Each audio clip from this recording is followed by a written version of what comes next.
Shalom, selamat malam. Bersama saya Yosia Arifin. Renungan pada malam hari ini dari Pendeta Dr. Erastus Sabdono yang berjudul Keluar dari Jebakan. Kita harus punya visi besar untuk menyelamatkan jiwa-jiwa.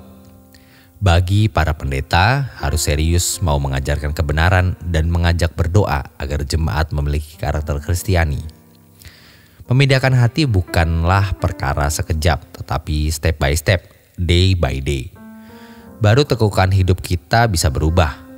Masalahnya banyak orang yang masih tercengkeram dengan pikiran seakan-akan hidup itu hanya di sini, di bumi.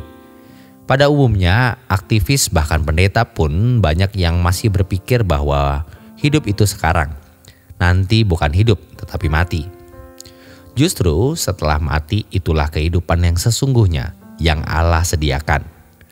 Yesus berkata, kumpulkan harta di surga bukan di bumi. Carilah dahulu kerajaan Allah dan kebenarannya. Kamu bukan dari dunia, sama seperti aku bukan dari dunia ini. Paulus mengatakan kewargaan kamu di surga. Di sana kita menantikan Tuhan yang mengubah tubuh kita.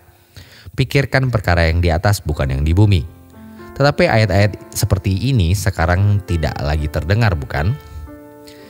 Kita tidak akan sanggup mengubah cara berpikir kalau kita tidak mulai sejak dini. Cara hidup harus diubah. Jangan seperti siklus manusia pada umumnya, cari makan, hidup, besok mati, selesai. Bukan begitu. Cara berpikir kita harus secara berpikir anak-anak Allah yang hatinya telah dipindahkan di kerajaan surga. Maka kita harus menggeliat, mengubah diri. Harus ada usaha yang serius, yaitu mendengarkan firman. Waktu di kantor pada jam istirahat, jangan mengobrol yang tidak pantas, berbuat dosa. Bercanda yang tidak pantas akan mengganggu pikiran kita, merusak. Lebih baik kita mendengarkan khotbah. Cara hidup kita harus berubah. Jangan tenggelam dengan persoalan-persoalan yang tidak prinsip yang membawa kita masuk di siklus kehidupan seperti manusia pada umumnya. Hanya menunggu waktu, jadi tua dan mati. Kita punya banyak masalah, banyak kesibukan, banyak hal yang akan menyita proyeksi pikiran kita. Tetapi jangan tenggelam di situ. Jalani dengan penuh tanggung jawab. Tetapi pikiran kita harus menembus batas.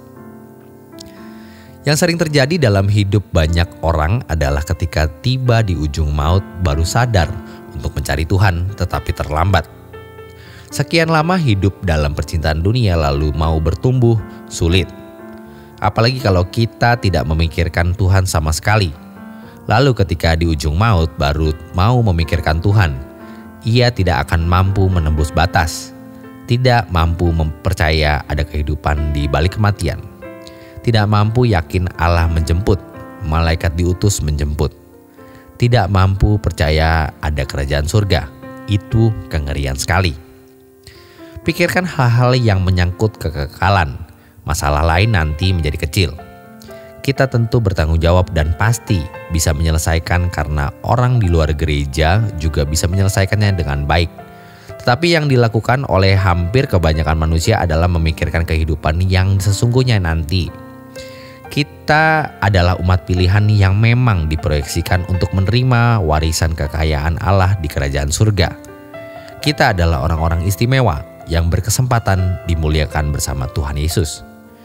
Sekalipun kita mengkhianati Tuhan, pernah tidak setia, masa lalu kita rusak, mungkin sampai hari ini kita masih hidup di dalam dosa, tetapi Tuhan mengasihi kita karena Tuhan tidak menginginkan seorang pun binasa. Ia mengasihi kita lebih dari yang kita duga.